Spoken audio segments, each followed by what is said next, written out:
ప్రభాస్ గుణం గురించి ఇండస్ట్రీలో ఎంతో వినిపిస్తుంటుంది. అతిథులకు కడుపు నిండా అన్నం పెట్టి పంపిస్తాడు. ఎవరేమడిగినా ఇచ్చేస్తుంటాడు.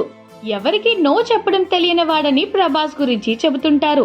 అయితే తాజాగా ప్రభాస్ గురించి పృథ్వీరాజ్ సుకుమారన్ చెప్పిన మాటలు అందరినీ ఆకట్టుకుంటున్నాయి. పృథ్వీరాజ్ నటించిన ఆడ జీవితం ది గోల్డ్ లైఫ్ మూవీ మార్చి 28వ తేదీన రాబోతుంది. ఈ మూవీని తెలుగులో భారీ ఎత్తున రిలీజ్ చేస్తున్నారు. ప్రమోషన్స్ కూడా పృథ్వీరాజ్ చాలా గట్టిగానే చేస్తున్నాడు. ప్రభాస్ ను తాను అడిగితే ఖచ్చితంగా నో చెప్పడు అంటూ పృథ్వీరాజ్ అన్నాడు. అలాంటి వాళ్ళని ఎప్పుడు సాయం చేయమని అడగకూడదని చెప్పుకొచ్చాడు. ఆడ జీవితం ప్రమోషన్స్ కోసం ప్రభాస్ ను పట్టుకొస్తే బాగుండేది కదా అనే ప్రశ్న ఎదురైనప్పుడు పృథ్వీరాజ్ ఇలా అన్నాడు. ప్రభాస్ నేను అడిగితే నో చెప్పడు, చెప్పలేడు. అలా నో చెప్పలేని వాళ్ళని సాయం చేయమని అడగకూడదు, అది చాలా తప్పు అని పృథ్వీరాజ్ చెప్పుకొచ్చాడు.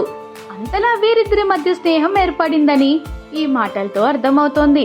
సలార్ సినిమా షూటింగ్ టైంలో ప్రభాస్ పృథ్వీరాజ్ మధ్య మంచి రిలేషన్ ఏర్పడింది. ఆ ఏర్పడిన బంధాన్ని మాత్రం పృథ్వీరాజ్ వాడుకోవాలని ప్రయత్నించడం లేదు. అదే వీరిద్దరి గొప్పతనం.